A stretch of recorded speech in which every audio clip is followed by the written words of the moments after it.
Salut! Aujourd'hui on va voir quels sont les réglages à effectuer quand vous allez faire une vidéo. On va rentrer un petit peu dans le détail de chaque petit réglage à faire avant même d'appuyer sur le bouton enregistrer. Alors, on va utiliser Magic Lantern parce que c'est le 1100D. Sur les modèles un petit peu plus évolués, souvent ces réglages peuvent être faits dans le logiciel propriétaire de Canon. Le 1100D il fait vraiment de la vidéo en tout automatique quasiment. Donc il faut installer Magic Lantern pour ça, mais si vous avez d'autres appareils, c'est peut-être mieux. En tout cas, c'est rarement pire que le 1100D, je pense, pour la vidéo.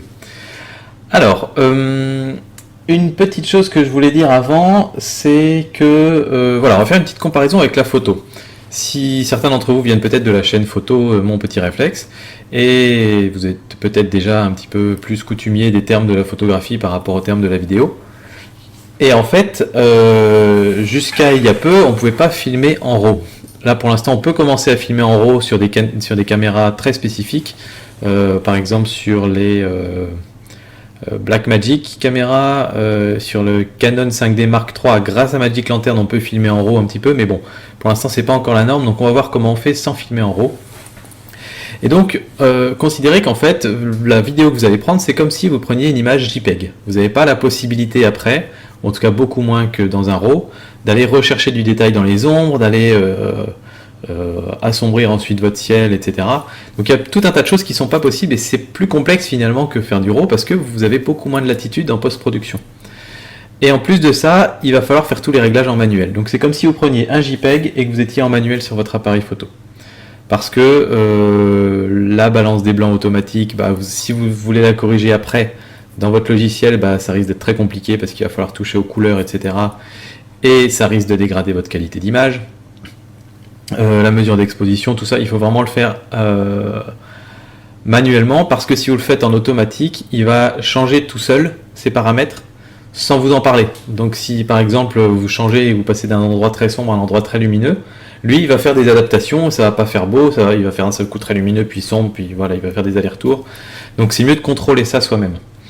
Alors, on est parti, donc là on va prendre pour exemple dans le salon comme la fois dernière, et je vais vous emmener devant l'appareil. Voilà, tadadam. On y est, on va baisser un petit peu, et je vais faire la mise au point, on peut même se rapprocher un peu plus je pense, voilà. Comme ça, c'est net pour vous. Alors, je vais le micro avec moi pour que ça ne change pas trop. Alors, c'est parti. Donc, on va démarrer l'appareil photo. Là, on va se mettre en mode vidéo. Première chose à faire.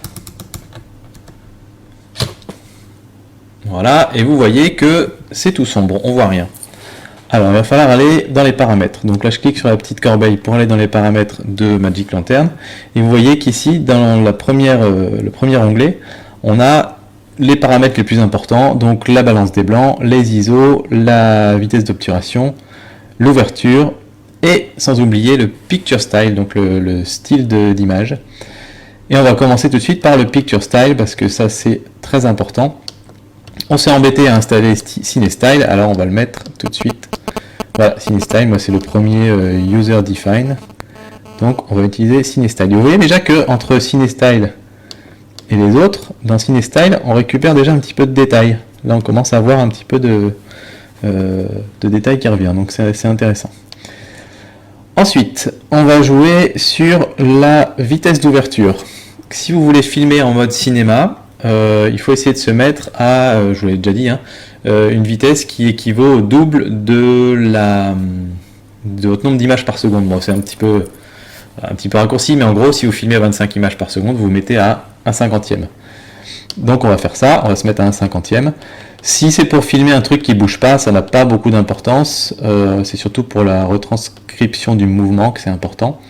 Mais je pense que c'est une bonne idée de prendre l'habitude de faire comme ça. Donc là ici on a un 46, un 52e, on va faire un 52e. C'est très bien. Donc là, comme on a augmenté le temps de pause, on voit que c'est plus lumineux. Est-ce que c'est assez lumineux?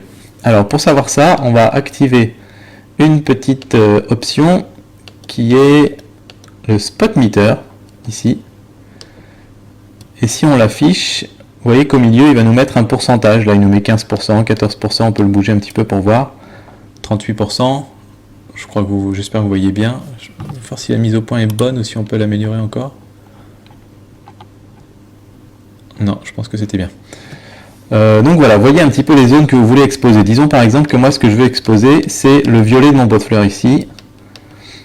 Là, je suis à 22%. Donc on va essayer de le mettre aux alentours de 50, ce serait peut-être intéressant.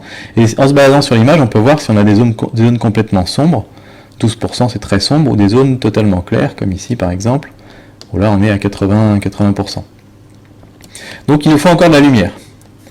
Alors, je rappelle qu'on est à l'intérieur, donc c'est plus difficile d'aller choper de la lumière. On va retourner dans notre menu. Qu'est-ce qu'il nous reste? Il nous reste l'ISO, et il nous reste l'ouverture. Alors, on va jouer sur l'ouverture, mais ça, à la limite, l'ouverture, il faut vraiment que vous l'utilisiez comme outil créatif. Donc, à vous de voir si vous voulez une profondeur de champ très faible ou une profondeur de champ très grande. Si on met par exemple, notre ouverture à F16, on va dire. On va augmenter les ISO pour que vous ayez un petit peu une idée. Là, on va avoir beaucoup de choses nettes sur notre photo, sur notre vidéo, pardon. Si, à l'inverse, on veut avoir une faible profondeur de champ, ce que j'ai envie là, parce que moi, ce qui m'intéresse, c'est mon pot de fleurs. Donc, on va ouvrir à F1.8, parce que sur cet objectif, je peux ouvrir jusqu'à F1.8. Et vous voyez que là, ça devient carrément cramé de partout. Et donc, hop là, on va retourner dans les ISO, on va les rebaisser, et si on peut aller à 100 ISO, c'est ce qu'il y a de mieux. Voilà. Donc là, on peut voir maintenant, on a les petits zébras qui sont sur le pot de fleurs, donc a priori, on est bien net. Et ici, on est à 50-55%, donc notre exposition est correcte.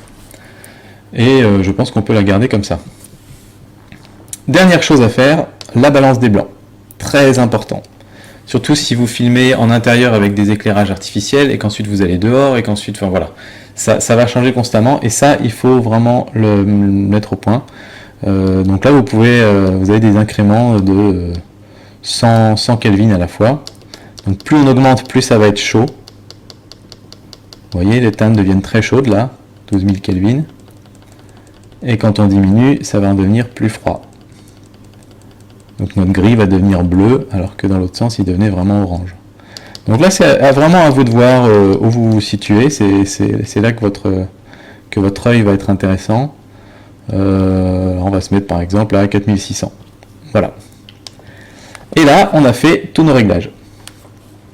Dernière chose qui peut être importante, qui n'est pas visible là, c'est si en ayant fait tous ces réglages, vous vous retrouvez avec un truc surexposé. Parce que là, par exemple, vous voyez, j'ai filmé à f1.8, mon ouverture est bonne, mon temps d'exposition est bon, mon ISO, je ne peux pas le descendre plus bas que ça, et pourtant je suis en intérieur où il n'y a pas une énorme lumière, et je suis bon en exposition. Donc si j'étais dehors, vous pouvez être certain que tout serait cramé. On va dire, je dis peut-être une bêtise, hein, mais si on se mettait dehors, ce serait peut-être l'équivalent de ça. Voilà. Et donc, qu'est-ce qu'il faut faire à ce moment-là? C'est à ce moment-là que vous venez mettre votre filtre ND variable sur votre objectif, et en le tournant, vous allez régler jusqu'à retrouver votre pourcentage. Alors, je vais peut-être essayer de vous le sortir. Je n'avais pas prévu de le faire, mais ça peut être intéressant de le faire quand même. Je vais vous demander juste 2 petites secondes. Voilà, je sors le filtre. On va sortir l'adaptateur pour le 50 mm. Voilà. Comme ça, vous verrez un peu. Alors bon, le filtre est un petit peu vieux, un petit peu grippé, mais c'est pas grave, il n'est pas propre non plus d'ailleurs. On va le laver. On va le monter sur l'objectif.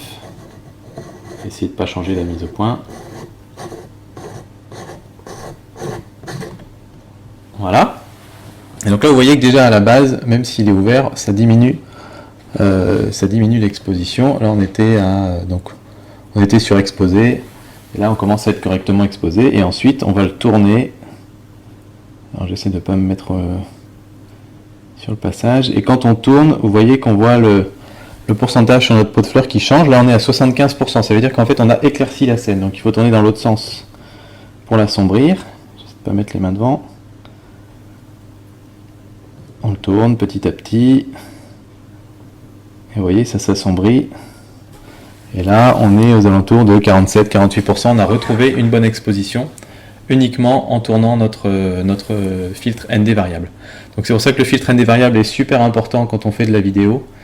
Ça permet de garder un temps d'exposition constant. Je vais reprendre la main. Ça permet de garder un temps d'exposition constant qui va donner le même look à toute votre vidéo. Et ça permet de régler au poil de fesse près exactement votre exposition.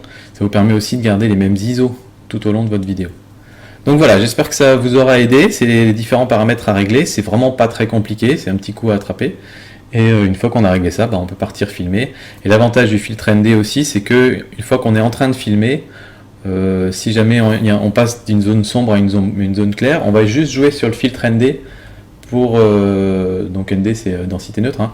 On va juste jouer sur ce filtre là pour éclaircir ou assombrir la scène, et du coup on n'a pas besoin de changer l'ouverture ou de changer des choses qui vont finalement jouer sur l'image, sur la qualité globale de l'image. Ça va pas rajouter du grain en changeant les ISO, ça va pas changer la profondeur de champ et tout ça.